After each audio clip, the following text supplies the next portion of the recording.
En aidant une camionneuse sur la route, l'officier de l'armée est resté paralysé en voyant sa bague. La même bague qu'il avait offerte à son amour disparu avant de partir à la guerre il y a 28 ans. La pluie tambourinait sur le pare-brise de la Peugeot militaire du colonel Philippe Marceau alors qu'il remontait la route nationale 7, cette artère légendaire qui relie Paris à la Côte d'Azur. À 52 ans, Philippe sentait le poids de 3 décennies de service dans chacune de ses articulations fatiguées. Cette dernière mission en Guyane française avait été particulièrement éprouvante, mais elle marquait aussi la fin d'une époque. Dans 6 mois, il raccrocherait définitivement l'uniforme. Le brouillard de novembre s'épaississait tandis qu'il traversait la campagne bourguignonne.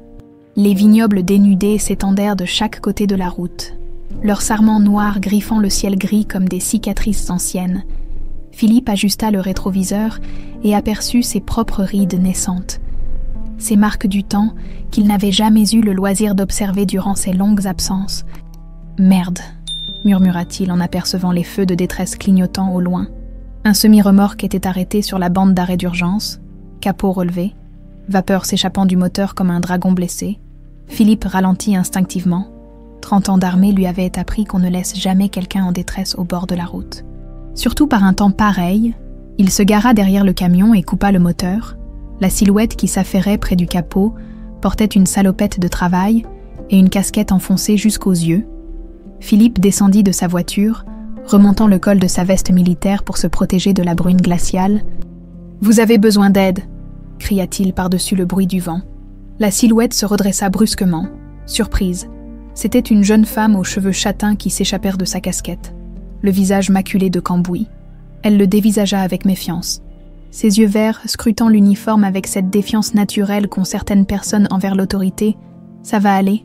répondit-elle d'une voix rauque, teintée d'un accent du sud. « J'ai l'habitude. » Mais Philippe voyait bien qu'elle galérait. De la vapeur continuait à s'échapper du radiateur, et elle avait cette expression tendue de quelqu'un qui sait que la situation lui échappe. « Je suis mécanicien amateur dans mes temps libres », mentit-il avec un sourire rassurant. « Colonel Marceau. Mais appelez-moi Philippe. » Elle hésita, puis haussa les épaules avec fatalisme. « Sophie Laurent. » Philippe s'approcha du moteur, feignant d'examiner le problème alors qu'en réalité, il n'y connaissait rien au poids lourd, mais l'important était de gagner sa confiance. « Le joint de culasse a lâché », diagnostiqua Sophie en s'essuyant le front d'un revers de manche. « Ça va me coûter une fortune que j'ai pas. » Elle avait cette beauté fatiguée des femmes qui se battent contre la vie depuis trop longtemps, 27 ans peut-être. Mais avec dans le regard cette dureté qu'acquièrent ceux qui ont appris tôt que personne ne vous fait de cadeaux. « Écoutez, » dit Philippe, « ma voiture est juste derrière. Je peux vous déposer au garage le plus proche. On enverra une dépanneuse. » Sophie secoua la tête. « J'ai pas les moyens pour une dépanneuse. Et puis, c'est ma vie, ce camion, ma maison, mon bureau, tout. » Sa voix se brisa légèrement sur ces derniers mots. Philippe sentit quelque chose se serrer dans sa poitrine. Cette fille lui rappelait quelqu'un, mais il n'arrivait pas à mettre le doigt dessus. « Allez !» insista-t-il gentiment. « On trouvera une solution. Je connais du monde dans le coin. » C'était faux, mais il avait envie d'aider cette étrangère au regard fier. Sophie le fixa longuement, puis soupira. « D'accord, mais juste jusqu'au prochain village, et je vous rembourse l'essence. » Tandis qu'elle rassemblait ses affaires dans la cabine du camion, Philippe remarqua les quelques objets personnels qui traînaient, une photo cornée d'une femme plus âgée, probablement sa mère, un livre écorné de Marguerite Duras, un thermos cabossé, la vie d'une routière solitaire résumée en 3 objets. Sophie redescendit avec un petit sac à dos râpé et claqua la portière avec une violence qui en disait long sur sa frustration. Elle se dirigea vers la Peugeot, puis s'arrêta net. « Attendez », dit-elle en se retournant. « Vous êtes sûr que ça vous dérange pas? Je veux dire, vous rentrez de mission ou je sais pas quoi. »« Aucun problème », répondit Philippe en ouvrant la portière passager. « J'ai tout mon temps. » Sophie monta dans la voiture, et c'est là que sa vie bascula. En attachant sa ceinture, elle dut enlever ses gants de travail pour mieux manipuler la boucle.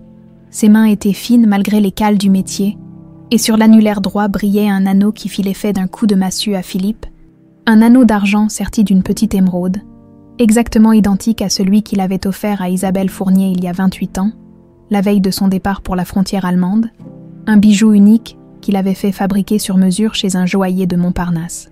Avec l'émeraude que sa grand-mère lui avait léguée, le monde sembla s'arrêter de tourner.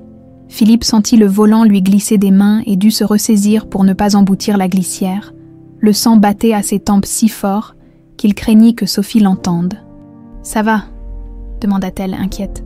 « Vous êtes tout pâle. »« Non, non, ça va. » balbutia-t-il en démarrant d'une main tremblante. « C'est juste la fatigue du voyage. » Mais ses yeux ne pouvaient se détacher de cet anneau. C'était impossible. Isabelle avait disparu en emportant tous ses secrets, y compris ce bijou qui scellait leur amour naissant. Comment cette inconnue pouvait-elle porter la même bague? Joli anneau, finit-il par dire d'une voix qu'il espérait détacher. Sophie regarda sa main, et son visage se ferma instantanément.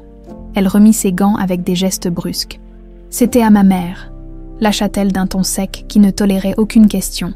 Mais Philippe n'allait pas en rester là, pas après 28 ans de questions sans réponse. « Elle a bon goût », tenta-t-il. « C'est de l'artisanat, non, ça se voit à la monture. » Sophie tourna la tête vers la vitre, signifiant clairement qu'elle ne voulait pas parler.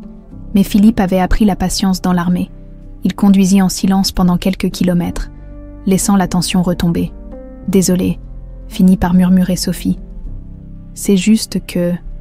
ma mère et moi... » « C'est compliqué. Je comprends, » répondit Philippe, le cœur battant. « Les relations familiales, c'est jamais simple. » Sophie eut un rire amer. « Surtout quand ladite famille vous abandonne quand vous avez 3 ans. » Les mots atteignirent Philippe comme des balles. 3 ans, si Sophie avait 27 ans aujourd'hui, ça voudrait dire qu'elle était née en 1997, exactement 9 mois après son départ pour l'Allemagne, exactement 9 mois après sa dernière nuit avec Isabelle. « Comment elle s'appelait ?» demanda-t-il d'une voix blanche. Sophie lui jeta un regard méfiant. « Pourquoi vous voulez savoir ça ?»« Simple curiosité, » mentit Philippe. « J'ai peut-être connu du monde dans le coin autrefois. » Sophie soupira. « Isabelle Fournier. Mais bon, ça m'étonnerait que vous l'ayez connue. Elle était du genre à disparaître dans la nature. » Le nom frappa Philippe comme la foudre. Isabelle Fournier. Sa Isabelle, celle qu'il avait cherchée pendant des années, celle qui avait hanté ses nuits sous toutes les latitudes où l'armée l'avait envoyée, et cette fille, cette Sophie Laurent, qui portait l'anneau d'Isabelle. Mon Dieu, c'était sa fille, leur fille. Philippe dut faire appel à toute sa formation militaire pour ne pas s'effondrer au volant. Sa fille. Il avait une fille de 27 ans qui le prenait pour un inconnu compatissant. Une fille qui avait grandi en croyant avoir été abandonnée par sa mère, par leur mère. Le silence pesait dans l'habitacle comme une chape de plomb. Philippe conduisait machinalement, ses mains crispées sur le volant, tandis que son esprit basculait dans un vertige de souvenirs qu'il avait cru enterrer à jamais. Isabelle Fournier. Ce nom résonnait dans sa tête comme un écho du passé, ramenant avec lui le parfum de jasmin qu'elle portait, la douceur de ses lèvres, cette façon qu'elle avait de rire en renversant la tête en arrière. Tout lui revenait d'un coup. Avec la violence d'une lame qui s'enfonce. Paris, 1996. Il avait 24 ans et venait de terminer Saint-Cyr. Elle en avait 23 et travaillait dans une librairie du quartier latin. Ils s'étaient rencontrés un soir de novembre, exactement comme aujourd'hui. Sous une pluie battante, elle était sortie en courant de sa librairie pour rentrer chez elle et lui remontait le boulevard Saint-Michel après une soirée arrosée avec ses camarades de promotion. Elle avait glissé sur les pavés mouillés, ses livres s'éparpillant dans le caniveau. Philippe s'était précipité pour l'aider, et quand leurs regards s'étaient recroisés sous le réverbère, il avait su que sa vie venait de basculer. « Vous allez bien, mademoiselle ?» Elle avait souri, malgré sa cheville tordue et ses bouquins trempés. « Ça va, merci, mais mes pauvres Verlaine vont y passer. » 6 mois plus tard, ils ne se quittaient plus. Isabelle avait quitté son studio de la rue Mouffetard pour s'installer dans le petit appartement que Philippe louait près de l'école militaire. 6 mois de bonheur absolu, de nuits blanches à refaire le monde, de matins paresseux dans les draps froissés, puis était arrivée cette mission en Allemagne, une affectation d'1 an minimum, peut-être plus selon l'évolution de la situation politique. Philippe se souvenait encore de leur dernière soirée ensemble, dans ce petit restaurant de la rue du Cherche-Midi où ils avaient à leurs habitudes. « Je reviendrai », avait-il promis en glissant l'anneau à son doigt. « Cet anneau, c'est ma promesse. Quoi qu'il arrive, je reviendrai te chercher. » Isabelle avait contemplé l'émeraude qui brillait dans la lumière tamisée du restaurant. « Il appartenait à ta grand-mère, tu en es sûre ?» Elle me l'a donnée avant de mourir. Elle disait que je saurais à qui l'offrir le moment venu. Philippe avait pris ses mains dans les siennes. Je sais que c'est rapide, mais je t'aime, Isabelle. Vraiment, moi aussi je t'aime, avait-elle murmuré, les larmes aux yeux. Mais j'ai peur. Peur de quoi? Que tu m'oublies là-bas, que tu rencontres quelqu'un d'autre. Philippe avait ri. Impossible. Tu es gravé là, avait-il dit en montrant son cœur. Pour toujours. Comme il avait été naïf, à côté de lui, Sophie regardait défiler le paysage, inconsciente de la tempête émotionnelle qu'elle venait de déclencher. Philippe l'observait du coin de l'œil, cherchant des ressemblances avec Isabelle. Les cheveux châtains. Oui, mais plus foncés, les yeux verts, identiques, cette façon de froncer légèrement les sourcils quand elle réfléchissait. Mon Dieu, c'était troublant. Il fallait qu'il sache, qu'il comprenne ce qui s'était passé. Votre mère, commença-t-il prudemment. Elle était d'où exactement? Sophie soupira. Écoutez, monsieur, Philippe, c'est ça. Je préfère vraiment pas parler d'elle. Ça me met en rogne à chaque fois. Pardonnez-moi, c'est juste que le nom me disait quelque chose. Isabelle Fournier? Ça m'étonnerait. C'était pas le genre à se faire des amis. La voix de Sophie était pleine d'amertume. Elle m'a larguée chez ma tante Madeleine quand j'avais 3 ans, et elle a disparu dans la nature. Depuis, plus de nouvelles. Philippe sentit sa gorge se serrer. Plus de nouvelles du tout. Que dalle, tante Madeleine dit qu'elle envoyait de l'argent de temps en temps, mais moi j'ai jamais rien vu. Pas un coup de fil, pas une carte postale, rien. Sophie eut un rire amer. La seule chose qu'elle m'a laissée, c'est cette bague. Et encore, c'est ma tante qui me l'a donnée quand j'ai eu 18 ans. De l'argent envoyé en secret. Ce détail intrigua Philippe. Pourquoi Isabelle aurait-elle fait ça si elle avait vraiment voulu abandonner sa fille? Et votre tante? Elle vous a dit pourquoi votre mère était partie. Sophie haussa les épaules. La version officielle, c'est qu'elle était trop jeune, pas prête à être mère. Ce genre de conneries. Mais moi je pense qu'elle avait juste envie de sa liberté. Certaines femmes sont comme ça. Philippe eut envie de protester. De défendre Isabelle, la femme qu'il avait aimée n'était pas du genre à abandonner son enfant par égoïsme. Il y avait forcément autre chose. Et le père? Demanda-t-il, le cœur battant. Quel père? Sophie eut un sourire sarcastique. D'après ma tante, ma génitrice a jamais voulu dire qui c'était. Un militaire de passage, paraît-il. Un mec qui l'a engrossé et qui s'est barré. Ça colle bien avec l'ambiance, non? Un militaire de passage? Philippe faillit éclater d'un rire hystérique. Si seulement Sophie savait que ce militaire de passage était assis à côté d'elle, en train de la conduire vers le village le plus proche. Vous lui en voulez beaucoup, observa-t-il. Vous feriez pas pareil, vous? Sophie tourna vers lui un visage durci par la colère. Grandir en se demandant tous les jours ce qu'on a fait de mal pour que sa propre mère vous largue comme un paquet encombrant. Passer son enfance à attendre un coup de fil qui vient jamais, à espérer qu'elle reviendra vous chercher. Sa voix se brisa légèrement. J'ai attendu jusqu'à mes 15 ans, vous savez? Je me disais qu'elle allait revenir, qu'elle avait ses raisons. Et puis j'ai compris que j'étais qu'une erreur de jeunesse qu'elle voulait oublier. Philippe sentit les larmes lui monter aux yeux. Sa fille, sa petite fille, avait grandi dans l'abandon et la rancœur, en croyant que ses parents ne voulaient pas d'elle, alors que lui, pendant toutes ces années, n'avait même pas su qu'elle existait. Peut-être qu'elle avait ses raisons, murmura-t-il. Parfois les adultes font des choses qui paraissent cruelles, mais... Arrêtez, coupa Sophie sèchement. S'il vous plaît. Tous les psys de la Terre ont essayé de me sortir cette théorie, qu'elle m'aimait vraiment, qu'elle a fait ça pour mon bien, blabla. C'est des conneries. Si elle m'avait aimé, elle serait restée. Point. Philippe se tut. Comment expliquer à cette jeune femme blessée que l'amour prend parfois des formes incompréhensibles, que sa mère avait peut-être eu d'excellentes raisons de disparaître? Ils arrivèrent aux abords de Mâcon. Sophie indiqua un garage sur la droite et Philippe se gara sur le parking. « Je vous remercie », dit Sophie en détachant sa ceinture.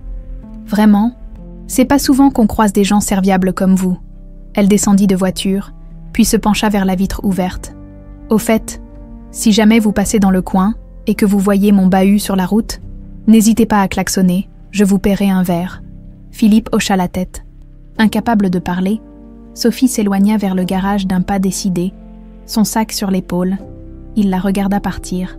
Cette fille, qui était sa chair et son sang, et qui ne le savait pas. Quand elle disparut à l'intérieur du bâtiment, Philippe sortit son téléphone et composa le numéro des renseignements. « Macon, s'il vous plaît. Je cherche une Madeleine Laurent. Il fallait qu'il sache. Il fallait qu'il comprenne ce qui était arrivé à Isabelle. Pourquoi elle avait disparu. Et surtout pourquoi elle ne lui avait jamais dit qu'elle portait son enfant. » 28 ans de questions allaient peut-être enfin trouver leur réponse. Philippe resta plusieurs minutes dans sa voiture, les mains tremblantes sur le volant, à fixer l'entrée du garage où Sophie avait disparu. L'opératrice des renseignements lui avait donné 3 adresses pour Madeleine Laurent dans la région mâconnaise. 3 chances de retrouver la femme qui détenait peut-être les clés du mystère Isabelle. Il démarra finalement, le cœur battant comme celui d'un gamin qui s'apprête à commettre une bêtise.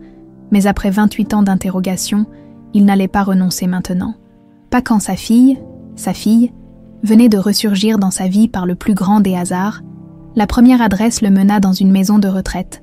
La Madeleine Laurent en question avait 92 ans et ne se souvenait plus de son propre prénom. Philippe repartit, frustré mais pas découragé. La deuxième adresse était celle d'une jeune femme d'une 30aine d'années, mariée à un agent d'assurance. Elle regarda l'uniforme de Philippe avec méfiance quand il sonna à sa porte. Une Isabelle Fournier. « Non, désolé, ça me dit rien. Et ma nièce s'appelle Chloé, pas Sophie. » Philippe s'excusa et repartit. Il ne restait qu'une adresse, un petit pavillon de banlieue dans la zone pavillonnaire de Mâcon-Nord. Quand il se gara devant le portillon, il sentit instinctivement qu'il touchait au but. La maison était modeste mais bien entretenue, avec un petit jardin où traînaient encore quelques chrysanthèmes fanés. Une Renault Clio bleue stationnait dans l'allée. Philippe vérifia son uniforme, lissa ses cheveux grisonnants et sonna. La femme qui ouvrit avait la 60aine bien sonnée. Cheveux poivre et sel tirés en chignon strict, visage buriné par les épreuves mais regard encore vif, elle portait un tablier fleuri par-dessus un pullover de laine. « Oui, » dit-elle d'un ton neutre. « Madame Laurent, Madeleine Laurent. C'est moi. »« Qu'est-ce que vous voulez ?» Philippe prit une inspiration profonde. « Je voudrais vous parler d'Isabelle Fournier et de Sophie. » Le visage de Madeleine se ferma instantanément. « Je vois pas de quoi vous parlez. Au revoir. » Elle commença à refermer la porte. Mais Philippe glissa son pied dans l'entrebâillement. « S'il vous plaît, Madame Laurent, c'est très important. Je viens de rencontrer Sophie sur la route. Elle avait des ennuis avec son camion. » Madeleine hésita. « Sophie, elle va bien. »« Oui, elle va bien. Mais j'aimerais vous poser quelques questions sur sa mère. Vous êtes qui, exactement ?» Les yeux de Madeleine scrutaient l'uniforme avec suspicion. « Un flic ? Un militaire. Colonel Philippe Marceau, dit-il en sortant sa carte. Mais je ne suis pas là dans un cadre officiel. C'est personnel. » Madeleine examina la carte, puis releva les yeux vers lui. Quelque chose dans son expression changea. Une lueur de reconnaissance, peut-être de peur. « Marceau, » murmura-t-elle. « Philippe Marceau. Vous me connaissez ?» Madeleine ne répondit pas tout de suite. Elle l'observait avec une intensité troublante, comme si elle cherchait à déchiffrer quelque chose sur son visage. « Entrez, » dit-elle finalement en s'effaçant. « Mais essuyez vos pieds et enlevez votre casquette. » L'intérieur de la maison était chaleureux, plein de ces petits objets qui racontent une vie, photos de famille sur la cheminée, napperons au crochet, l'odeur de la soupe qui mijote. Philippe remarqua plusieurs photos de Sophie à différents âges, en tenue de communion, en robe de bal de fin d'études. Dans son premier camion, « Asseyez-vous » dit Madeleine en désignant le canapé. « Je vais faire du café. »« Ce n'est pas la peine, je... »« Si, c'est la peine. » Son ton ne souffrait aucune discussion. « J'ai besoin de mes mains occupées pour cette conversation. » Philippe s'installa sur le canapé. Nerfs tendus, il entendait Madeleine s'affairer dans la cuisine, le bruit de la cafetière, le tintement des tasses. Quand elle revint avec un plateau, son visage s'était recomposé, mais ses mains tremblaient légèrement. « Alors » dit-elle en servant le café. « Vous avez rencontré ma Sophie, votre Sophie. Je l'ai élevée depuis l'âge de 3 ans. Pour moi, c'est ma fille. » Madeleine s'assit face à lui, les mains croisées sur les genoux. « Qu'est-ce que vous lui voulez ?» Philippe prit une gorgée de café pour se donner du courage. « Je voudrais savoir ce qui est arrivé à Isabelle Fournier. Pourquoi elle a disparu ? Et pourquoi ça vous intéresse ? » « Parce que je l'aimais, » avoua Philippe. « Je l'aimais, et elle a disparu du jour au lendemain, il y a 28 ans, sans explication.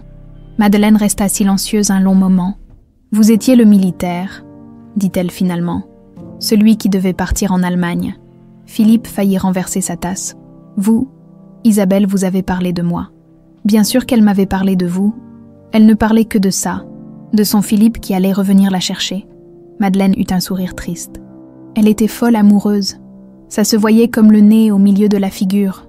Alors pourquoi elle est partie? Madeleine se leva brusquement et alla se poster devant la fenêtre, lui tournant le dos. C'est compliqué. Essayez de m'expliquer. Elle avait peur. Peur de quoi? De vous faire du mal. De vous gâcher la vie. Madeleine se retourna, les yeux brillants. Elle était enceinte, Philippe. Le mot tomba comme un coup près. Philippe le savait déjà. Bien sûr, il l'avait deviné, mais l'entendre prononcer à haute voix lui fit l'effet d'une gifle. « Enceinte », répéta-t-il mécaniquement. « De 3 mois quand vous êtes parti, elle l'a découvert 1 semaine après votre départ. Elle voulait vous l'annoncer, elle a même commencé plusieurs lettres, mais quoi ?» Madeleine retourna s'asseoir. Soudain très fatiguée, elle disait que vous aviez votre carrière devant vous, que vous alliez devenir officier, que vous méritez mieux qu'une vendeuse de bouquins avec un gamin dans le ventre. C'est ridicule. J'aurais été ravie, j'aurais tout quitté pour elle. C'est exactement ce qu'elle craignait. Madeleine eut un sourire amer. Elle vous aimait trop pour vous laisser gâcher votre avenir, alors elle a pris la décision à votre place. Philippe se prit la tête dans les mains. Mon Dieu, qu'est-ce qu'elle a fait? Elle m'a amené Sophie quand la petite avait 3 ans. Elle disait qu'elle devait disparaître, qu'elle ne pouvait plus s'en occuper. Pourquoi? Qu'est-ce qui s'était passé? Madeleine hésita, puis secoua la tête. C'est pas à moi de vous dire ça. Il y a des choses dont elle m'a fait jurer de jamais parler. Mais elle est où maintenant? Elle vit où? Le silence de Madeleine fut plus éloquent que tous les mots. Philippe sentit le sang se glacer dans ses veines. Elle est morte, c'est ça. Madeleine hocha lentement la tête. Il y a 3 ans, un accident de voiture près de Toulouse. Philippe eut l'impression que le sol se dérobait sous ses pieds. Isabelle était morte depuis 3 ans, et il ne l'avait jamais su, pendant toutes ces années où il l'avait cherchée, espérait la retrouver. Elle était déjà partie pour toujours. Elle avait refait sa vie. Non, Madeleine essuya discrètement une larme. Elle a jamais refait sa vie. Elle changeait de ville tous les 2 ans. Elle prenait des petits boulots. Elle vivait comme une ombre. Mais pourquoi? Qu'est-ce qui la faisait fuir comme ça? Madeleine se leva encore une fois, visiblement mal à l'aise. Il faut que vous partiez maintenant. Attendez, vous ne pouvez pas me laisser comme ça. Sophie croit que sa mère l'a abandonnée, elle la déteste. Et c'est mieux comme ça. Comment vous pouvez dire ça? Madeleine se dirigea vers la porte. Parce que la vérité ferait plus de mal que de bien, Isabelle a pris ses décisions. Respectez-les. Philippe se leva, désespéré. Sophie est ma fille. J'ai le droit de savoir. Vous avez surtout le devoir de la laisser tranquille. Madeleine ouvrit la porte d'entrée. Elle a eu assez de mal comme ça dans sa vie. Philippe enfila sa casquette, la rage au cœur. Je ne lâcherai pas l'affaire. Je découvrirai ce qui s'est passé. Faites donc, répondit Madeleine. Mais ne venez pas dire que je vous ai pas prévenu. Elle referma la porte derrière lui avec un claquement sec. Philippe resta un moment sur le perron, sonné par ce qu'il venait d'apprendre. Isabelle était morte. Sophie était bien sa fille. Et il y avait un secret, quelque chose de suffisamment grave pour qu'Isabelle ait préféré disparaître plutôt que de l'affronter. Il remonta dans sa voiture, plus déterminé que jamais. Il allait découvrir la vérité. Pour Isabelle, pour Sophie, pour lui-même. Philippe ne quitta pas Mâcon. Au lieu de reprendre la route vers Paris comme prévu, il réserva une chambre dans un petit hôtel près du centre-ville. Il avait besoin de temps pour digérer ce qu'il venait d'apprendre. Et surtout, il n'était pas question qu'il abandonne maintenant, pas quand il venait de retrouver sa fille, et d'apprendre la mort de la femme qu'il avait aimée. Le lendemain matin, il retourna chez Madeleine Laurent. Cette fois, il ne portait pas son uniforme, mais des vêtements civils. Jean, pull en laine, blouson de cuir. Il espérait paraître moins menaçant, plus humain. Madeleine ouvrit la porte avec une expression résignée, comme si elle s'attendait à le voir revenir. « Je savais que vous reviendriez », dit-elle en s'effaçant pour le laisser entrer.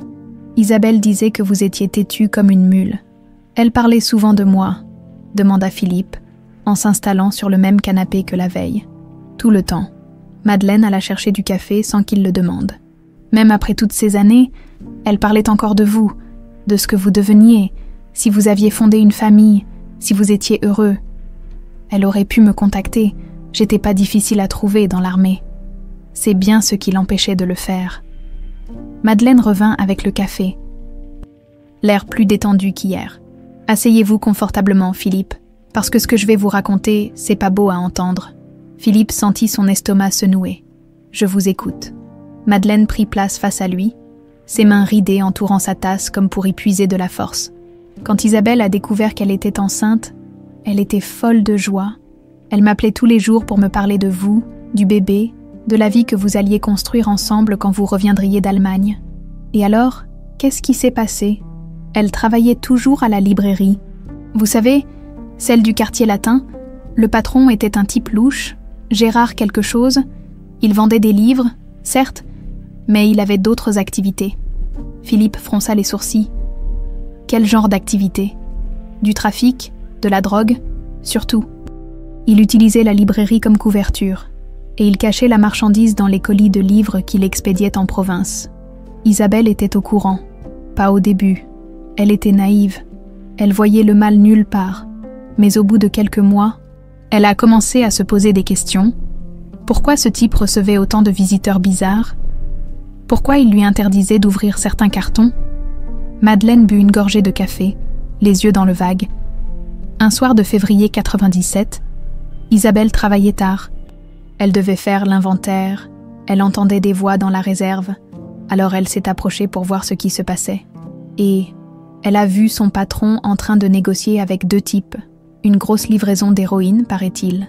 Elle a eu le réflexe de se cacher, mais elle a tout entendu, les noms, les adresses, les sommes. Philippe commençait à comprendre où cette histoire menait. Elle a été repérée. Pire, un des types l'a vue quand elle essayait de partir. Il l'a reconnue. Il savait qu'elle travaillait là.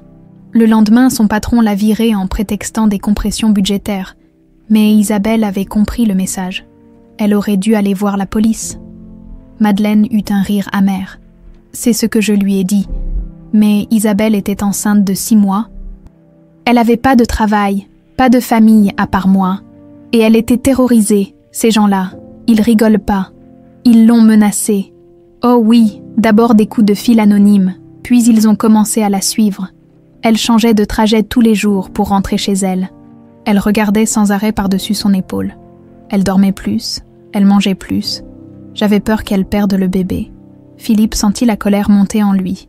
Isabelle, sa douce Isabelle, harcelée par des criminels pendant qu'il jouait aux soldats à des centaines de kilomètres de là. Pourquoi elle ne m'a rien dit? J'aurais pu l'aider. Comment, en quittant l'armée, en revenant à Paris, vous faire descendre avec elle? Madeleine secoua la tête. Isabelle vous aimait trop pour ça. Elle préférait souffrir seule plutôt que de vous mettre en danger. Alors elle a accouché dans ces conditions. Sophie est née en avril 97. Un accouchement difficile. Isabelle était épuisée, stressée. Mais la petite était belle, en bonne santé. Le visage de Madeleine s'adoucit. Isabelle était si fière. Elle l'appelait « notre petite Sophie », comme si vous étiez là pour la voir naître. Philippe ferma les yeux.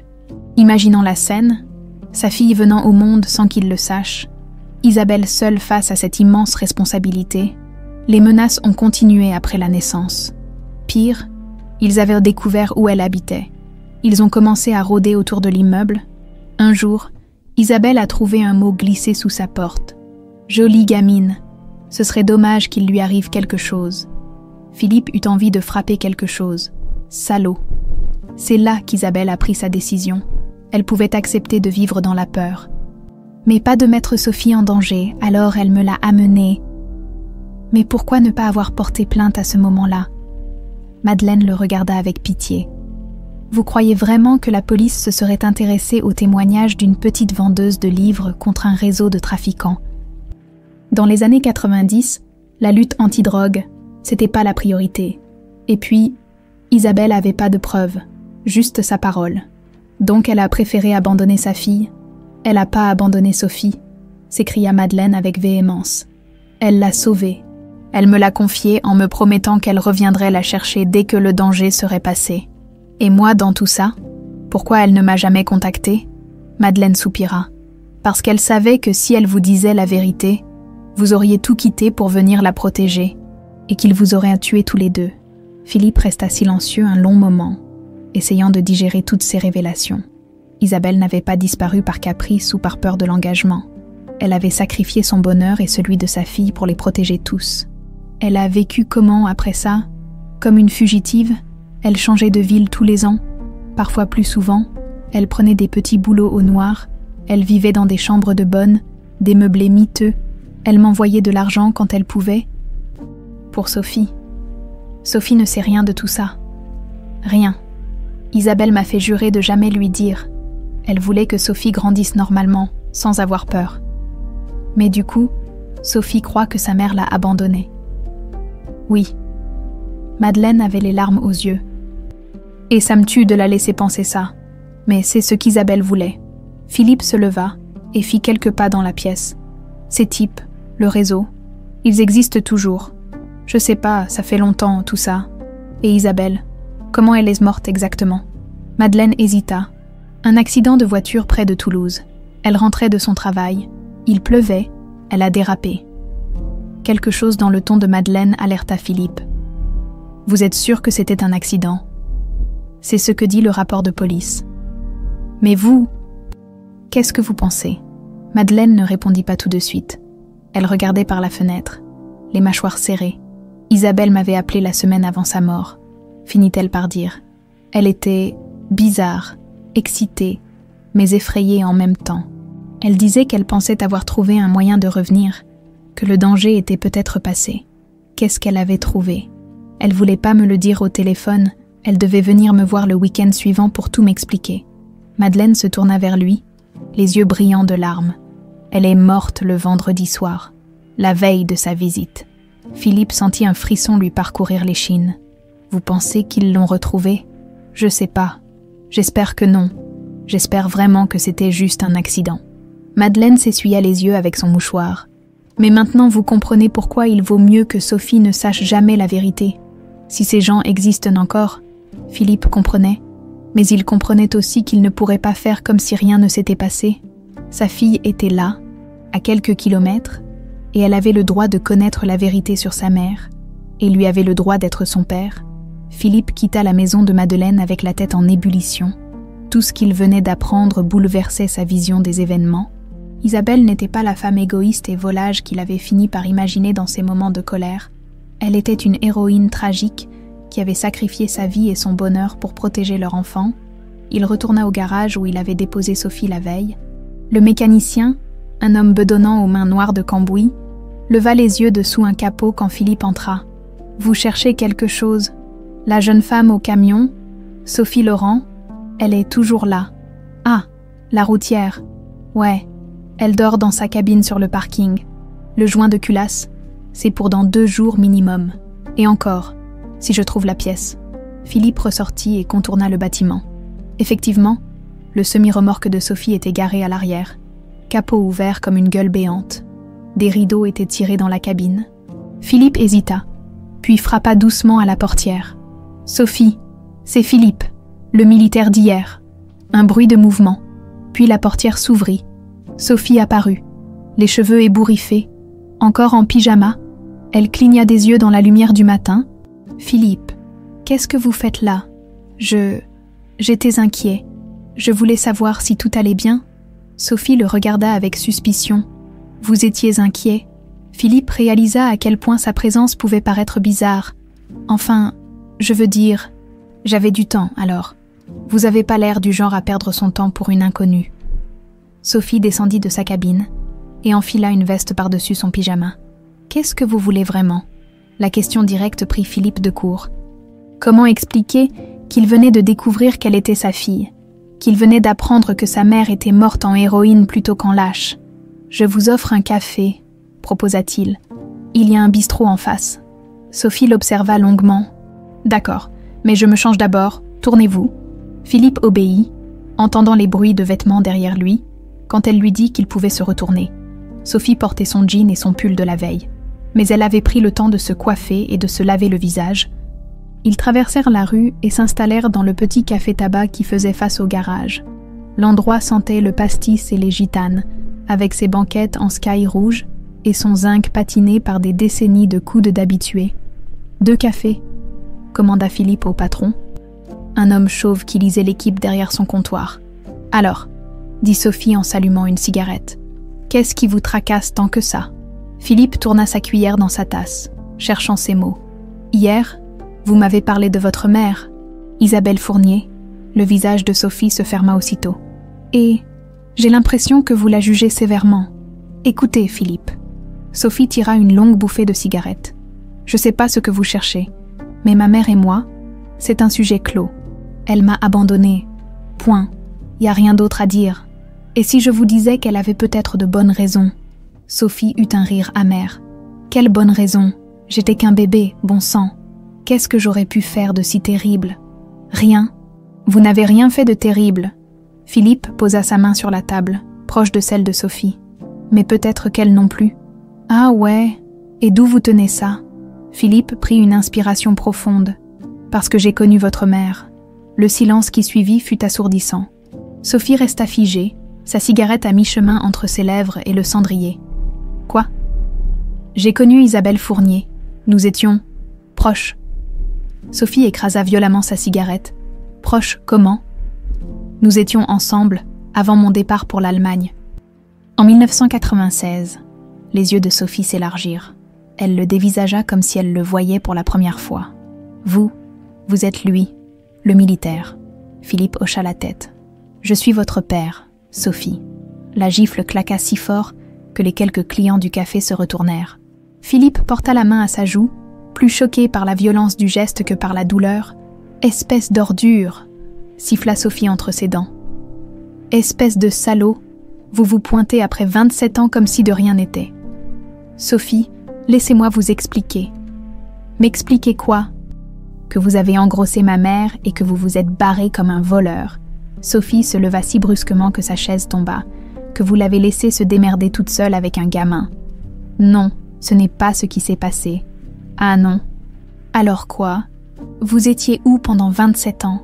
Vous étiez où quand elle crevait de solitude, quand elle m'a abandonnée parce qu'elle n'arrivait plus à gérer ?» Philippe se leva à son tour, désespéré. « Elle ne vous a pas abandonné, elle vous a sauvé la vie. Qu'est-ce que vous racontez ? Asseyez-vous, s'il vous plaît. Laissez-moi vous dire la vérité. » Sophie hésita, puis se rassit lentement, les poings serrés. « J'écoute, mais ça a intérêt à être convaincant. » Philippe remit la chaise de Sophie en place et se rassit face à elle. « Votre mère ne m'a jamais dit qu'elle était enceinte. Je l'ai appris hier. Hier, quand je vous ai vu porter son anneau, l'anneau que je lui avais offert avant de partir. » Sophie regarda instinctivement sa main, où brillait l'émeraude. « Isabelle travaillait dans une librairie, » continua Philippe.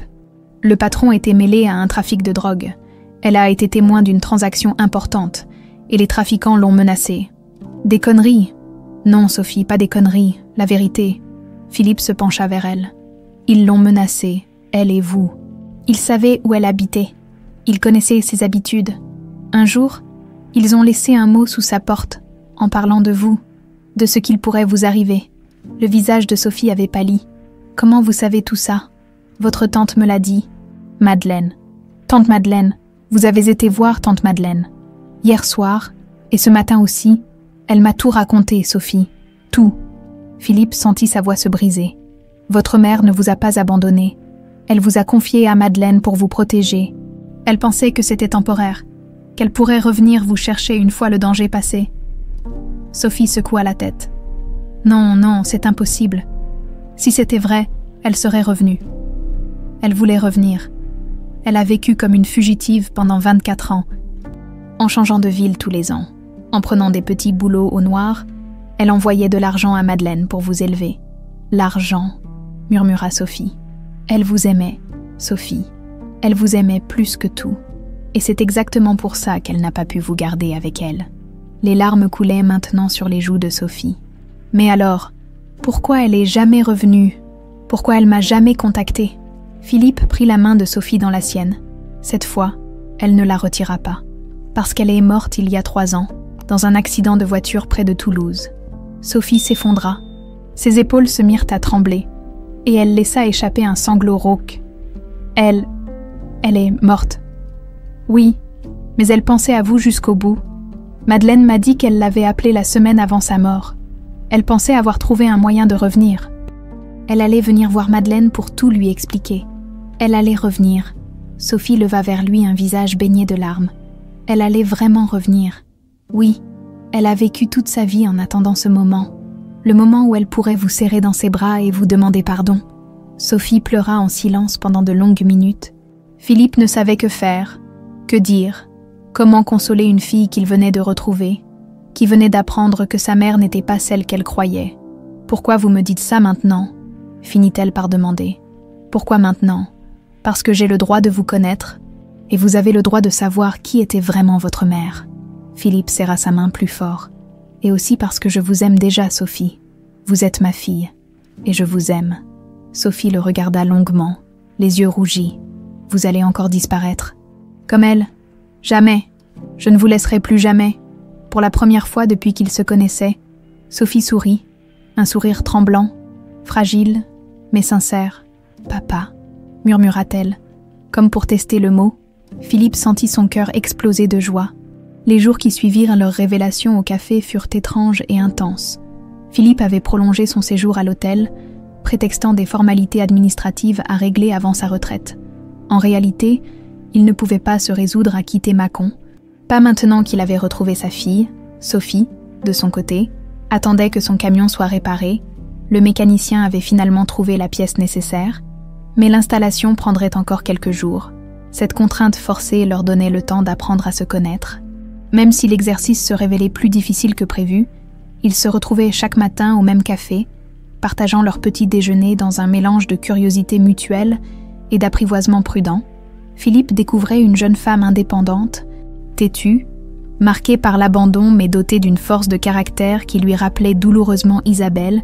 Sophie, elle, observait cet homme qui prétendait être son père avec un mélange de méfiance et d'espoir mal contenu. « Parlez-moi d'elle » avait demandé Sophie le 3e jour, en touillant mécaniquement son café. « De ma mère. Comment elle était ? Avec vous ?» Philippe avait souri, les yeux perdus dans ses souvenirs. Elle était lumineuse. Elle riait tout le temps. Elle voyait le beau partout. Elle pouvait passer des heures à me lire des poèmes de Verlaine. Allongée dans notre lit, elle lisait beaucoup, énormément. Elle dévorait 3 bouquins par semaine, des classiques, de la poésie, des romans contemporains. Elle disait que les livres, c'était sa façon de voyager sans bouger. Sophie avait hoché la tête. Émue, tante Madeleine m'a gardé quelques-uns de ses livres. Ils sont tous annotés dans les marges. Ces conversations leur faisaient du bien, mais Philippe sentait que Sophie lui cachait quelque chose. Elle répondait à ses questions, partageait quelques anecdotes de son enfance chez Madeleine, mais il percevait une réticence, une zone d'ombre qu'elle refusait d'éclairer. Ce fut le 5e jour que tout bascula. Philippe était arrivé au café plus tôt que d'habitude. Sophie n'était pas encore là, ce qui l'inquiéta. Depuis leur première conversation, elle était toujours ponctuelle. Il décida d'aller voir au garage si tout allait bien. Il trouva Sophie dans la cabine de son camion, assise sur sa couchette, tenant une enveloppe froissée dans ses mains tremblantes. Son visage était ravagé par les larmes. « Sophie, qu'est-ce qui se passe ?» Elle leva vers lui des yeux rougis. « J'ai trouvé ça dans les affaires que tante Madeleine m'avait données quand j'ai eu 18 ans. Je l'avais jamais ouverte. » Philippe monta dans la cabine et s'assit à côté d'elle. « Qu'est-ce que c'est ? Une lettre de ma mère ?» Sophie lui tendit l'enveloppe d'une main qui tremblait. « Lisez-la. » L'enveloppe portait la mention « Pour Sophie, à ouvrir le jour de ses 18 ans, avec tout mon amour, maman. » Philippe déplia la feuille avec précaution. L'écriture d'Isabelle, cette écriture qu'il avait tant aimée, dansait devant ses yeux. « Ma petite Sophie, si tu lis cette lettre, c'est que tu as 18 ans. Tu es devenue une femme, et je n'étais pas là pour te voir grandir. Je sais que tu dois m'en vouloir terriblement, et tu en as le droit. Je t'écris cette lettre parce qu'il faut que tu saches la vérité. Pas toute la vérité. Certaines choses sont trop dangereuses à connaître, mais au moins celle-ci, je ne t'ai jamais abandonnée par manque d'amour quand j'ai découvert que j'étais enceinte de toi. J'étais la femme la plus heureuse du monde. Ton père était parti pour l'armée, mais je savais qu'il reviendrait. Nous avions des projets, des rêves. Tu étais notre plus beau cadeau. Puis les ennuis ont commencé. Je ne peux pas te dire lesquels. Pas dans cette lettre. Mais des gens voulèrent me faire du mal. Et par extension, te faire du mal à toi aussi. J'ai dû choisir entre mon bonheur et ta sécurité. J'ai choisi ta sécurité. Je sais que Madeleine t'a dit que ton père était un militaire de passage. Et je lui ai demandé de te dire ça. C'était un mensonge. Ton père s'appelle Philippe Marceau. C'est encore, l'homme de ma vie. Si je ne lui ai jamais dit que tu existais, c'est pour le protéger lui aussi. Je vis chaque jour, en espérant pouvoir revenir te chercher, en espérant que le danger passera et que nous pourrons être une vraie famille. Ton père, toi et moi, en attendant ce jour, je t'aime de tout mon cœur. Et je pense à toi à chaque seconde. Quand tu liras cette lettre, si je ne suis pas encore revenue, ne me cherche pas, n'essaie pas de me contacter. C'est trop dangereux. Mais sache que même si je ne suis pas près de toi, tu es la plus belle chose qui me soit jamais arrivée. Je t'aime, ma petite Sophie. Pour toujours. Maman. Philippe replia la lettre, les mains tremblantes. À côté de lui, Sophie sanglotait sans retenue. Pourquoi ? Oh, que t'a-t-elle ? Pourquoi elle m'a pas dit tout ça avant ? Pourquoi j'ai dû la détester pendant toutes ces années ? Philippe la prit dans ses bras, et pour la première fois, elle se laissa faire, parce qu'elle voulait te protéger, même de la vérité. Elle parle de danger. Quel danger ? Philippe hésita. Devait-il lui révéler ce que Madeleine lui avait confié ? Les trafiquants, les menaces, la vie de fugitive. Des gens voulaient lui faire du mal, dit-il prudemment, à cause de quelque chose qu'elle avait vu. Sophie s'écarta de lui, le visage durci. « Qu'est-ce que vous me cachez encore, vous et tante Madeleine ? Vous savez quelque chose que moi je sais pas ?» Sophie. « Non, j'en ai marre qu'on me mente. J'en ai marre qu'on me cache des trucs soi-disant pour mon bien. » Elle se leva brusquement. « Qu'est-ce qui s'est passé ? Pourquoi ma mère a vécu comme une fugitive ? Pourquoi elle est morte ?» Philippe soupira. Sophie avait le droit de savoir. Elle était adulte, elle pouvait encaisser la vérité. Ta mère travaillait dans une librairie dont le patron trafiquait de la drogue. Elle a été témoin d'une transaction importante. Les trafiquants l'ont menacée. Menacée comment ? Ils savaient où elle habitait, ils connaissaient ses habitudes, et quand tu es né, ils t'ont menacé toi aussi. Sophie pâlit. Ils ont menacé un bébé. Isabelle a trouvé un mot sous sa porte. Ils parlaient de toi, de ce qui pourrait arriver si elle ouvrait sa gueule. Mon Dieu ! Sophie se rassit lourdement. Alors elle m'a confiée à tante Madeleine pour te sauver la vie, oui. Et elle, qu'est-ce qu'elle est devenue ? Elle a vécu en changeant de ville tous les ans. En prenant de faux noms, des petits boulots au noir, elle t'envoyait de l'argent via Madeleine. Mais elle n'osait jamais vous contacter directement. Pendant 24 ans, Sophie resta silencieuse un long moment, digérant ses révélations. Son accident de voiture, vous croyez vraiment que c'était un accident ? Philippe avait redouté cette question. Madeleine m'a dit qu'Isabelle l'avait appelée la semaine d'avant. Elle pensait avoir trouvé un moyen de revenir, que le danger était peut-être passé, et elle est morte avant de pouvoir le faire. Oui ? Sophie se leva et alla regarder par la fenêtre de la cabine. Ces gens, ils existent encore. Ils pourraient encore me faire du mal. Je ne sais pas. Ça fait longtemps. Les réseaux ont pu changer, se démanteler. Ou pas. Sophie se retourna vers lui, et Philippe fut frappé par sa ressemblance avec Isabelle dans les moments de détermination. Je veux savoir qui a tué ma mère. Sophie, on ne sait même pas si... On sait, dans notre cœur, on le sait tous les deux. Elle serra les poings. Elle était sur le point de revenir, et quelqu'un l'en a empêchée.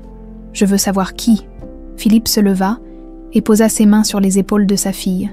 C'est dangereux, si ces gens existent encore. Alors on les trouvera ensemble. Vous êtes militaire. Vous devez savoir vous défendre. Et moi, j'ai plus rien à perdre. Philippe la regarda longuement.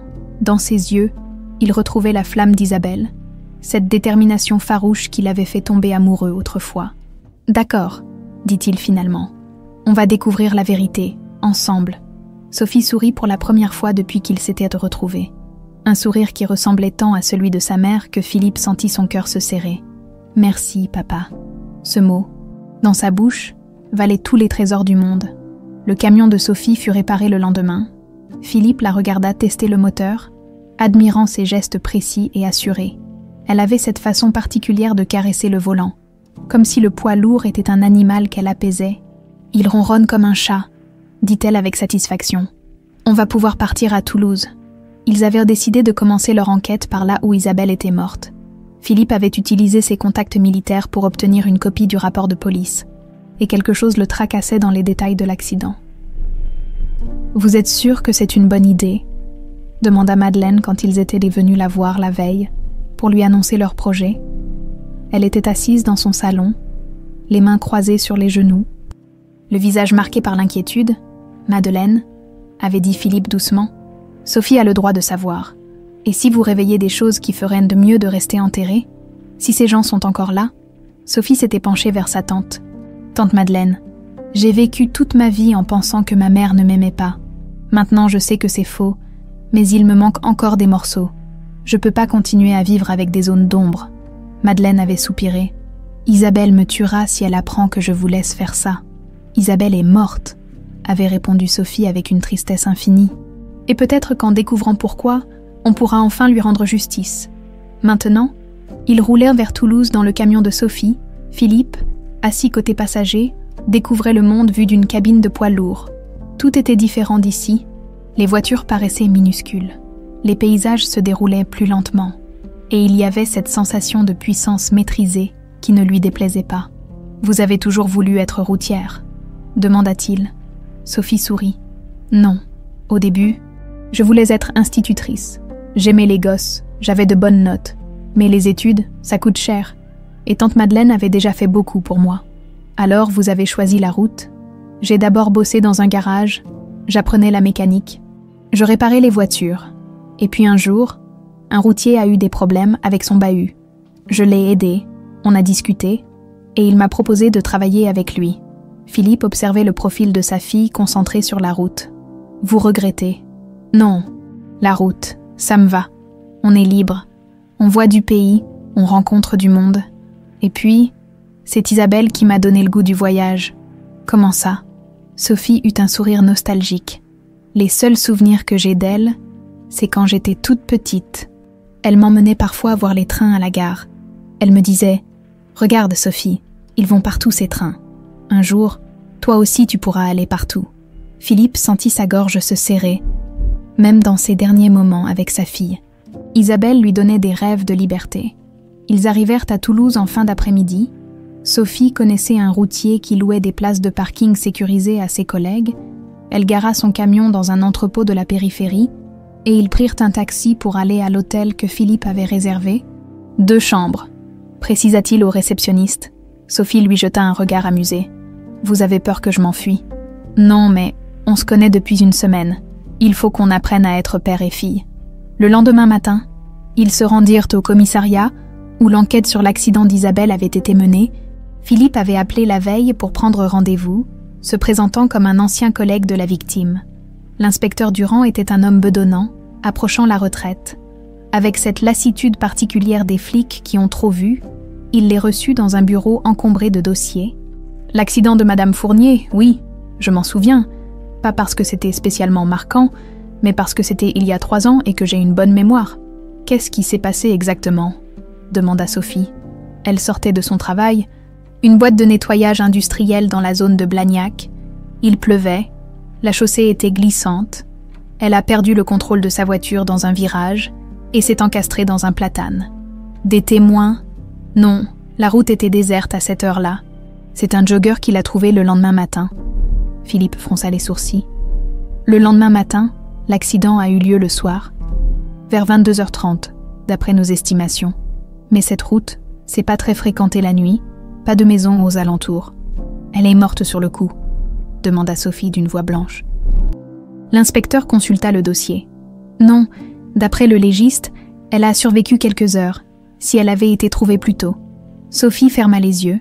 Sa mère était morte seule, dans le noir, en espérant peut-être qu'on viendrait la sauver. Il y a eu autopsie, demanda Philippe.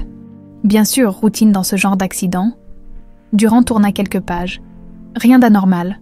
Pas d'alcool dans le sang. Pas de traces de violence. Un accident, quoi. On peut voir la voiture. Elle a été détruite il y a 1 an, mais j'ai des photos, si ça vous intéresse. Durand leur montra des clichés de la Renault Clio d'Isabelle, complètement défoncée contre l'arbre. Philippe examina les photos avec attention. Quelque chose le dérangeait. « L'état de la voiture », dit-il. « Elle a dû rouler très vite pour finir dans cet état. C'est ce qu'on s'est dit. Peut-être qu'elle était fatiguée, qu'elle s'est endormie au volant, ou qu'elle fuyait quelque chose, » murmura Sophie. L'inspecteur releva la tête. « Qu'est-ce qui vous fait dire ça ?» Sophie et Philippe échangèrent un regard. Ils ne pouvaient pas révéler leurs soupçons sans preuve. « Simple intuition, » dit Philippe. « Vous avez vérifié qui elle avait vu dans ces derniers jours. On a interrogé ses collègues de travail, d'après eux.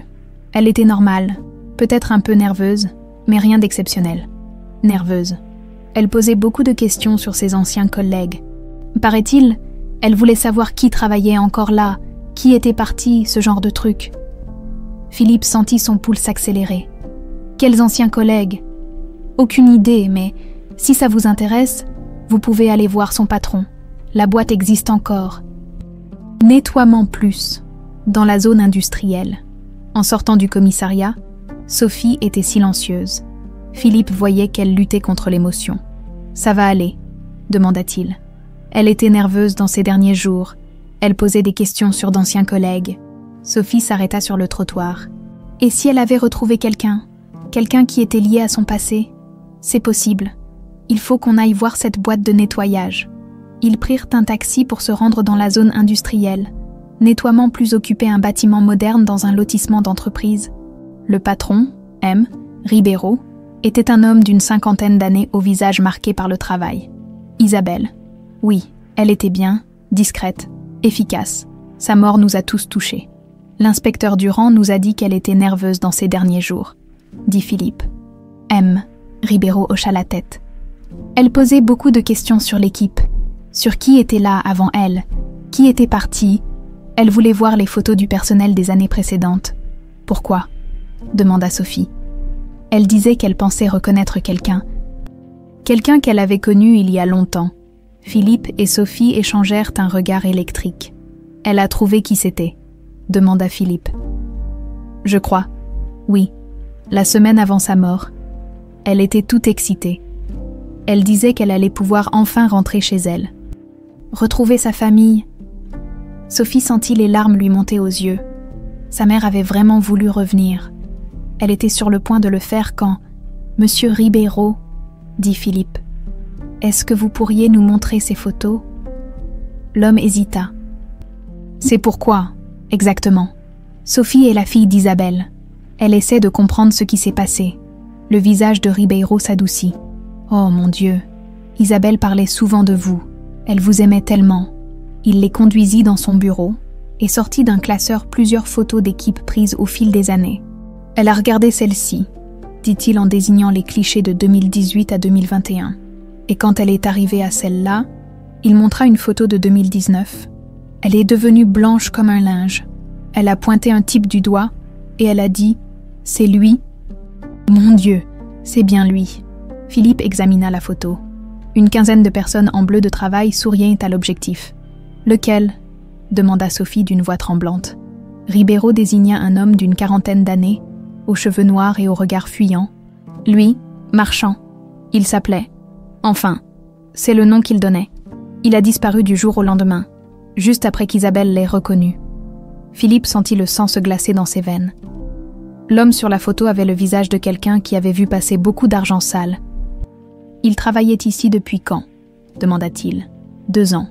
Mais maintenant que j'y repense, il posait souvent des questions bizarres sur les autres employés, leurs noms, leurs histoires. » Sophie comprit la première. Il la cherchait. Il travaillait ici pour la retrouver. Et quand elle l'a reconnue, elle a signé son arrêt de mort. La route vers le cimetière de Blagnac était silencieuse. Sophie conduisait la voiture de location d'une main ferme.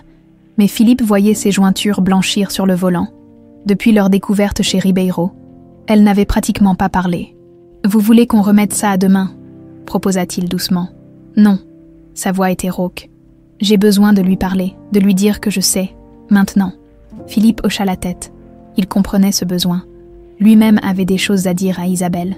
Des excuses à présenter, des regrets à exprimer, un amour à confesser qui avait survécu à 28 années de silence. Le cimetière s'étendait sous un ciel gris de novembre.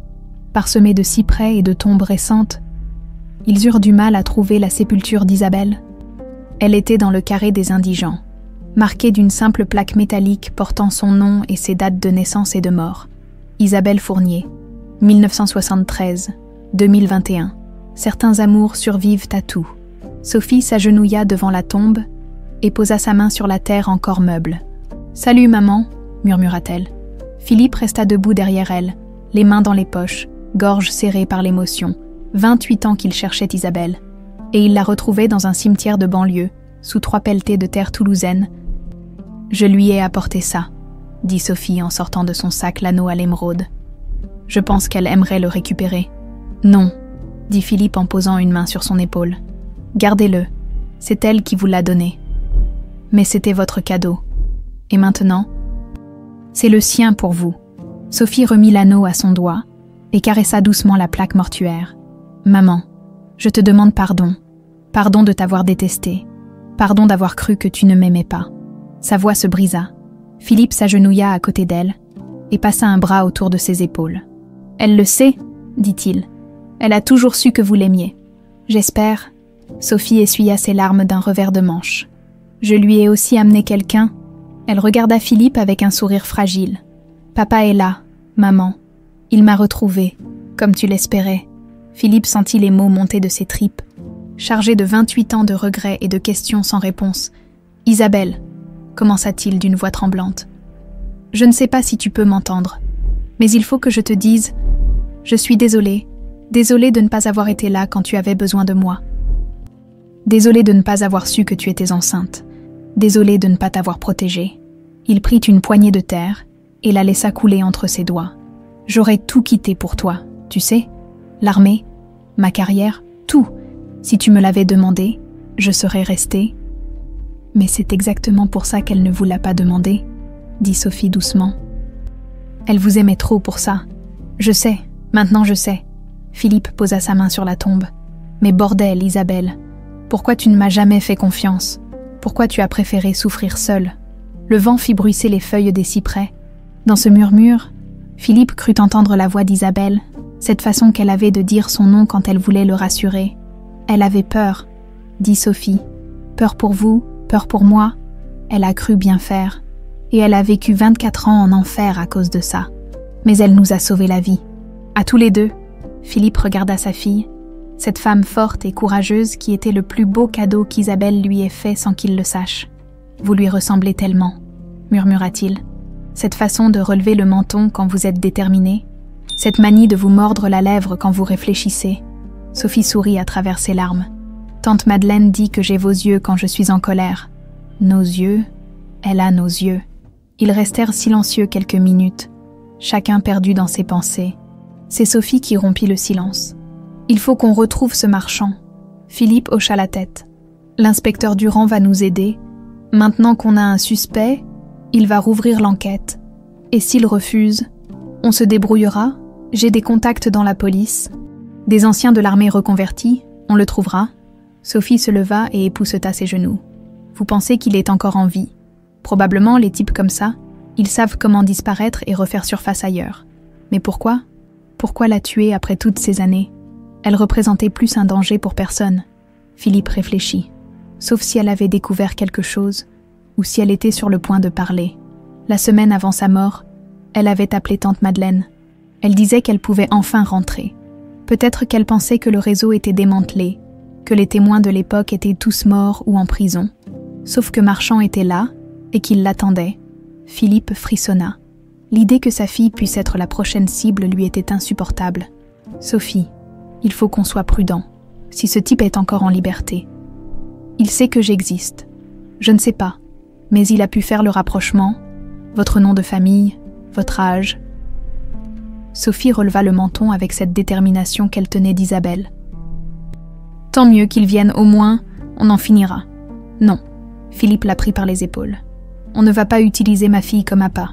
Il y a d'autres moyens. » « Lesquels ?» Philippe sortit son téléphone. « Je vais appeler un ancien collègue, capitaine Moreau, de la gendarmerie. Il s'occupe du grand banditisme. Si ce réseau existe encore, il le saura. » Il composa le numéro, et après quelques sonneries, une voix bourrue répondit. « Moreau, Salut, c'est Philippe Marceau. Tu as 1 minute. Philippe, ça fait un bail. Tu finis quand ta carrière? Dans 6 mois, écoute, j'aurai besoin de tes lumières sur une affaire. Philippe expliqua rapidement la situation. Isabelle, les menaces, la mort suspecte, Marchand, des trafiquants de drogue qui opéraient depuis une librairie du quartier latin dans les années 90. Réfléchit Moreau. Ça me dit quelque chose, attends. Philippe entendit des bruits de clavier. Ça y est, je l'ai, l'affaire Dubois. Un réseau démantelé en 2001. Le patron, Gérard Dubois, a pris 15 ans, mais il y avait des complices qui nous ont échappé. Marchand, pas sous ce nom. Mais on cherchait un certain Marcel Duchamp, bras droit de Dubois, spécialisé dans l'intimidation des témoins gênants. Philippe sentit son sang se glacer. Il est toujours en liberté. Officiellement, on a perdu sa trace en 2003. Officieusement, on pense qu'il opère toujours, mais sous d'autres identités. Il pourrait avoir tué une femme il y a 3 ans. Sans problème, c'est son genre. Moreau marqua une pause. Philippe, si ce type est dans le coin, vous êtes en danger, lui et ta fille. Comment on le trouve? Vous le trouvez pas? Vous rentrez chez vous et vous me laissez faire mon travail. Pas question, cette femme. C'était la mère de ma fille. Et ma fille a le droit de savoir qui a tué sa mère. Moreau soupira. Vous êtes toujours aussi têtu, d'accord. Mais on fait ça dans les règles. Tu viens à Paris avec ta fille, je vous mets sous protection, et on monte une opération pour coincer ce salaud. Combien de temps ça prendrait? Des mois, peut-être des années. Philippe regarda Sophie, qui avait écouté la conversation sans rien dire. Elle secoua la tête. Non, dit-elle. Je ne vais pas passer ma vie à me cacher comme ma mère. Il y a forcément un autre moyen. Philippe raccrocha et prit les mains de sa fille dans les siennes. Écoute-moi bien, Sophie. Je viens de retrouver ma fille après 28 ans. Je ne vais pas la laisser se faire tuer par le même salaud qui a tué sa mère. Et moi, je viens de découvrir que ma mère était une héroïne, pas une lâche. Je ne vais pas la déshonorer en fuyant. Ils se regardèrent longuement, butés tous les deux. Finalement, Philippe sourit. Bon sang, vous êtes exactement comme elle. C'est un compliment, le plus beau de tous. Sophie lui rendit son sourire. Alors, qu'est-ce qu'on fait? Philippe regarda une dernière fois la tombe d'Isabelle. On rentre voir Madeleine. Elle nous cache encore quelque chose. Et cette fois, on aura toute la vérité. Le voyage de retour vers Mâcon se fit dans un silence tendu. Sophie conduisait machinalement, les révélations de Toulouse tournant en boucle dans sa tête. Philippe, à ses côtés, observait le paysage défiler en réfléchissant à la meilleure façon d'aborder Madeleine. Il était certain qu'elle leur cachait encore quelque chose d'essentiel. Ils arrivèrent chez la tante de Sophie en fin d'après-midi. Madeleine ouvrit la porte avant même qu'ils aient sonné, comme si elle les attendait depuis des heures. « Alors ?» demanda-t-elle simplement. « Il faut qu'on parle », dit Philippe en entrant sans attendre d'y être invité. Sophie suivit, remarquant la pâleur inhabituelle de sa tante. Madeleine avait les traits tirés, les mains tremblantes. Elle semblait avoir vieilli de 10 ans en quelques jours. « Vous avez découvert quelque chose à Toulouse ?» dit Madeleine en s'asseyant lourdement dans son fauteuil. « On sait qui a tué maman », déclara Sophie sans détour. Madeleine ferma les yeux. Marcel Duchamp. Le silence qui suivit fut assourdissant. Philippe et Sophie échangèrent un regard stupéfait. « Vous le saviez ?» balbutia Sophie. « Je me doutais. » Madeleine ouvrit les yeux, et ils y lurent une immense lassitude. Quand Isabelle m'a appelée cette fameuse semaine, elle était terrifiée. Elle disait qu'elle l'avait reconnue, qu'il fallait qu'elle parte de Toulouse immédiatement. « Pourquoi vous ne nous l'avez pas dit ?» s'écria Philippe. « Parce que je savais que vous iriez faire des bêtises, que vous essaieriez de le retrouver. » Madeleine se leva brusquement. « Isabelle est morte pour vous protéger tous les deux. Je n'allais pas laisser ses sacrifices servir à rien. » Sophie s'approcha de sa tante. « Tante Madeleine, qu'est-ce que maman vous a dit exactement dans ce dernier coup de fil ?» Madeleine hésita, puis se dirigea vers un secrétaire ancien dans un coin de la pièce. Elle en sortit une enveloppe jaunie. « Elle m'a aussi envoyé ça, avec instruction de ne vous le donner que si, qu'en cas de danger extrême. » Philippe prit l'enveloppe. Elle était adressée à Madeleine Laurent, à ouvrir seulement si quelque chose m'arrive. « Ouvrez-la », murmura Sophie. Philippe déchira l'enveloppe et en sortit plusieurs feuilles couvertes de l'écriture d'Isabelle. Sa main tremblait en dépliant la première page. « Ma chère Madeleine, si tu lis cette lettre, c'est que mes pires craintes se sont réalisées. Marcel Duchamp m'a retrouvée. Je t'écris ceci dans ma chambre d'hôtel à Toulouse. Quelques heures après l'avoir reconnu chez Ribeiro, j'ai vu la façon dont il m'a regardé quand nos yeux se sont croisés. Il m'a reconnu lui aussi. Je sais que mes jours sont comptés, mais avant de mourir, il faut que je te dise tout ce que je t'ai caché pour te protéger, toi et Sophie, parce que si je disparais, il faut que quelqu'un connaisse la vérité complète. Marcel Duchamp n'était pas qu'un simple complice de Dubois, c'était son neveu, son héritier. Quand Dubois a été arrêté en 2001, Marcel a pris la tête du réseau, il a modernisé l'organisation, l'a rendue plus discrète, plus dangereuse. Ce que la police ne sait pas, c'est que j'ai vu bien plus qu'une simple transaction cette fameuse nuit de février 97. J'ai vu Marcel tuer un homme, un concurrent qui voulait prendre le territoire de Dubois. L'homme s'appelait Antonio Ferreira. Marcel l'a abattu de sang-froid dans la réserve de la librairie, puis il a fait disparaître le corps. J'étais caché derrière les rayonnages, pétrifié de terreur. J'ai tout vu, tout entendu.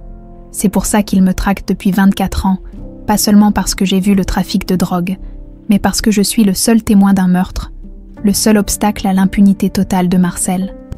Madeleine, si quelque chose m'arrive, il faut que tu préviennes la police. Le corps d'Antonio Ferreira est enterré dans le sous-sol de l'ancienne librairie, sous la dalle de béton. Marcel avait coulé une nouvelle chape par-dessus le lendemain. Et surtout, protège Sophie et Philippe. Marcel sait maintenant que j'ai une fille. Il va essayer de s'en servir contre moi. S'il apprend l'existence de Philippe, il n'hésitera pas à s'attaquer à lui aussi. Je pars ce soir pour Bordeaux. J'espère lui échapper encore une fois. Trouver une nouvelle planque. Mais si tu ne reçois plus de mes nouvelles, tu sauras pourquoi. Je vous aime tous. Dis à Sophie que sa maman l'aime plus que tout au monde. Et si tu retrouves Philippe un jour, dis-lui que je n'ai jamais cessé de l'aimer. Isabelle PS. Il y a autre chose. Dans le coffre de la Banque de Toulouse, Agence République, j'ai déposé toutes les preuves que j'ai pu rassembler ces dernières années. Des photos, des documents, des enregistrements. Tout ce qu'il faut pour faire condamner Marcel. Le numéro du coffre est PIN 547. La clé est cachée chez toi, dans le double fond de la boîte à bijoux que je t'avais offerte pour tes 50 ans. Sophie saura la trouver. Elle a toujours été maligne pour ce genre de choses. Utilise ces preuves, seulement si c'est absolument nécessaire. Et fais attention à vous. Philippe replia la lettre, les mains tremblantes. Sophie pleurait silencieusement. Et Madeleine s'était assise, terrassée par l'émotion. Un meurtre, murmura Philippe. Elle était témoin d'un meurtre. 24 ans à vivre avec ça, ajouta Sophie. 24 ans à porter ce secret toute seule. Il faut qu'on aille chercher cette clé, dit Philippe en se levant. Madeleine hocha la tête et les conduisit dans sa chambre. La boîte à bijoux était posée sur sa commode. Un coffret en bois marqueté que Sophie reconnut. « Maman me l'avait montré quand j'étais petite », dit-elle en caressant le couvercle. Elle disait qu'il y avait un secret dedans. Sophie examina la boîte avec attention, ses doigts explorant chaque joint, chaque décoration. Soudain, elle appuya sur un motif floral, et un petit compartiment s'ouvrit sur le côté. « Là », dit-elle en souriant malgré ses larmes. Maman savait que je la trouverais. À l'intérieur du compartiment secret se trouvait une petite clé dorée et un mot. « Pour Sophie, ma petite détective. Utilise cela seulement pour rendre justice. Je t'aime, maman. » Philippe prit la clé et la glissa dans sa poche. « Demain matin, on va à Toulouse récupérer le coffre. Et après ?» demanda Sophie. « Après, on va voir la police. Avec ses preuves, Marcel Duchamp finira ses jours en prison. » Madeleine se laissa tomber sur son lit. « Vous vous rendez compte du danger? Si Marcel apprend que vous avez ces documents, il ne l'apprendra pas, » dit Philippe fermement. « On va être prudent. Et s'il vous tend un piège? S'il vous attend à la banque ?»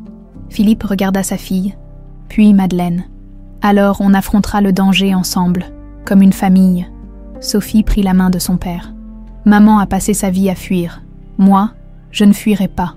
Nous ne fuirons pas, » corrigea Philippe. Madeleine les regarda tous les deux, ces deux têtes de mule qui lui rappelaient tant Isabelle dans ses moments de détermination. « Isabelle avait raison, » dit-elle avec un sourire triste. « Vous êtes faits pour être ensemble. Vous avez la même façon de foncer tête baissée dans le danger, et la même façon d'aimer, » ajouta Sophie en pensant à sa mère. Cette nuit-là, Philippe ne dormit pas. Il restait éveillé dans sa chambre d'hôtel, pensant à Isabelle, à ses sacrifices. à cette vie de fuite qu'elle avait menée pour les protéger. Demain, ils iraient récupérer les preuves. Demain, ils rendraient justice à la femme qu'il avait aimée et à la mère que Sophie avait enfin appris à connaître. Demain, leur famille fantôme pourrait enfin reposer en paix. Le lendemain matin, Philippe, Sophie et Madeleine prirent la route pour Toulouse dans le camion de Sophie. L'atmosphère était tendue mais déterminée. Ils savaient que cette journée marquerait un tournant définitif dans leur histoire familiale. La Banque République se dressait dans le centre-ville, un bâtiment haussmannien à la façade imposante. Philippe avait contacté son ami Moreau, qui les attendait discrètement avec 2 de ses hommes, postés aux alentours pour surveiller d'éventuelles menaces. « Vous êtes sûr de vouloir faire ça ?» demanda Madeleine une dernière fois, alors qu'ils descendirent du camion. « Plus que jamais », répondit Sophie, en serrant la clé dans sa main. Ils entrèrent dans la banque. Philippe, montrant sa carte d'identité militaire, pour donner plus de crédibilité à leur demande. L'employé, un homme d'âge mûr aux manières précises, les conduisit au sous-sol où s'alignaient les coffres forts. « Coffre 1547 », annonça-t-il en s'arrêtant devant une petite porte métallique. « Vous avez la clé. » Sophie la lui tendit d'une main tremblante. Le coffre s'ouvrit dans un déclic métallique, révélant son contenu, plusieurs chemises cartonnées, une boîte de photos et un petit magnétophone vintage. Philippe sortit le premier dossier et l'ouvrit. Des photos en noir et blanc montraient Marcel Duchamp à différentes époques, dans diverses situations compromettantes. Des documents détaillaient ses activités, ses complices, ses méthodes. Isabelle avait mené une véritable enquête durant toutes ces années de fuite. « Mon Dieu !» murmura Sophie, en découvrant une photo où l'on voyait Marcel en train de remettre une enveloppe à un homme en costume. Elle a documenté tout son réseau. Madeleine prit le magnétophone et appuya sur lecture. La voix d'Isabelle emplit la petite pièce, claire et déterminée. « Si vous écoutez ceci, c'est que je ne suis plus là pour témoigner moi-même. Je m'appelle Isabelle Fournier, et le 15 février 1997, j'ai été témoin du meurtre d'Antonio Ferreira par Marcel Duchamp, dans la réserve de la librairie du Bois, 47 rue Soufflot, Paris 5e. Le témoignage durait près d'1 heure. Isabelle y détaillait tout. Le meurtre, l'enterrement du corps, les menaces, sa fuite, ses années d'enquête discrète. Sa voix ne tremblait jamais, même quand elle évoquait les moments les plus difficiles. Elle savait qu'elle allait mourir, dit Philippe, en refermant le magnétophone. Et elle a tout préparé pour qu'on puisse obtenir justice, l'employé de banque. Troublé par ce qu'il avait entendu, leur demanda s'ils avaient besoin d'aide. Philippe le remercia mais déclina. Ils avaient ce qu'ils étaient revenus chercher. En remontant de la cave, Sophie s'arrêta brusquement. « Papa, regardez !» à travers la vitrine de la banque. Ils aperçurent un Marcel Duchamp de l'autre côté de la rue.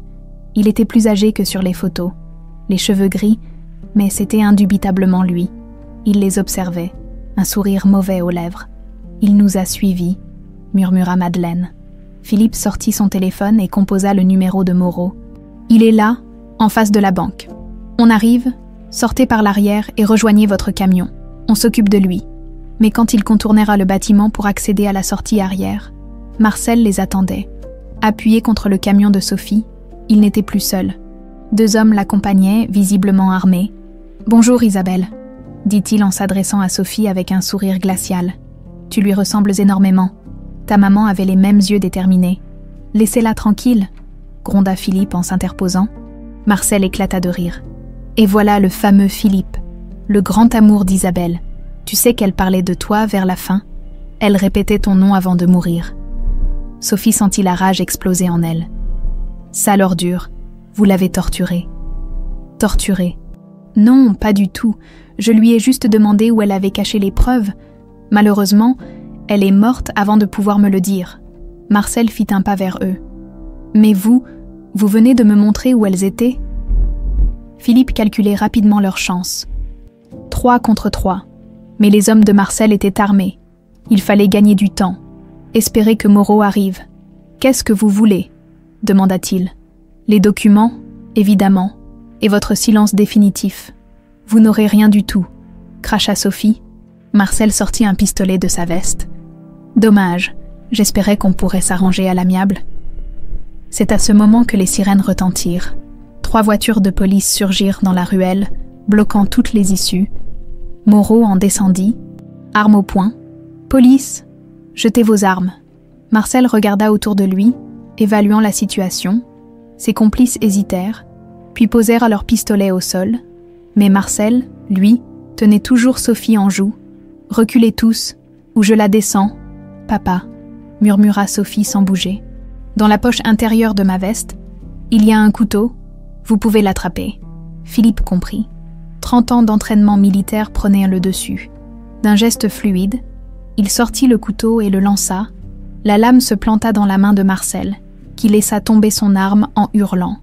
Les policiers se précipitèrent et maîtrisèrent les 3 hommes. Marcel, menotté, regardait Philippe avec une haine pure. « Vous croyez que c'est fini? J'ai des contacts partout. Vous ne serez jamais en sécurité. » Moreau s'approcha de lui. « Marcel Duchamp, vous êtes en état d'arrestation pour le meurtre d'Antonio Ferreira et d'Isabelle Fournier. Vous avez le droit de garder le silence. » 6 mois plus tard, la route serpentait à travers les vignobles de Bourgogne. Dans la cabine du camion transformé, Sophie préparait le café du matin, pendant que Philippe étudiait la carte routière étalée sur la table. « Alors, où va-t-on aujourd'hui » demanda-t-elle en lui tendant une tasse fumante. « J'avais pensé au Périgord. Il paraît que c'est magnifique au printemps. » Sophie sourit. « Maman aurait adoré. Elle rêvait de voir les châteaux de la Dordogne. » Ils avaient transformé le camion de Sophie en véritable maison roulante.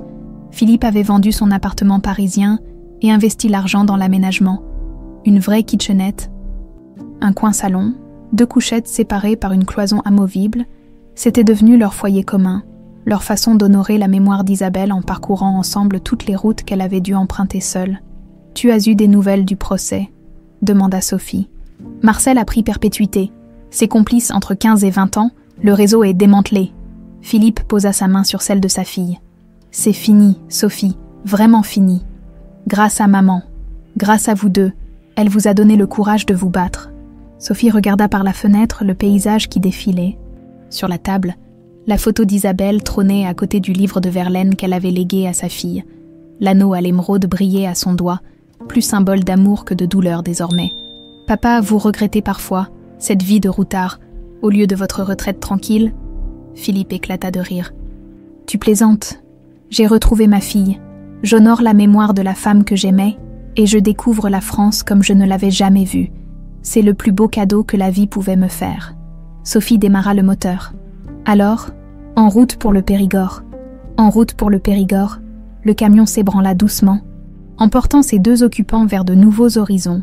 Sur le tableau de bord, une dernière lettre d'Isabelle était punaisée, celle que Madeleine leur avait remise avant leur départ. « Si vous lisez ceci tous les 2 ensemble, c'est que mon rêve s'est réalisé. Ma famille est enfin réunie. Vivez heureux pour moi. Parcourez toutes les routes que je n'ai pas pu emprunter avec vous. Et souvenez-vous, l'amour véritable survit à tout, même à la mort. Je vous aime. Pour toujours, Isabelle. » Derrière eux, la route se déroulait à l'infini, pleine de promesses et de découvertes. Devant eux, l'avenir s'ouvrait enfin, libéré des ombres du passé. Sophie et Philippe roulaient vers leur nouvelle vie, ensemble, comme une vraie famille enfin réconciliée avec son histoire.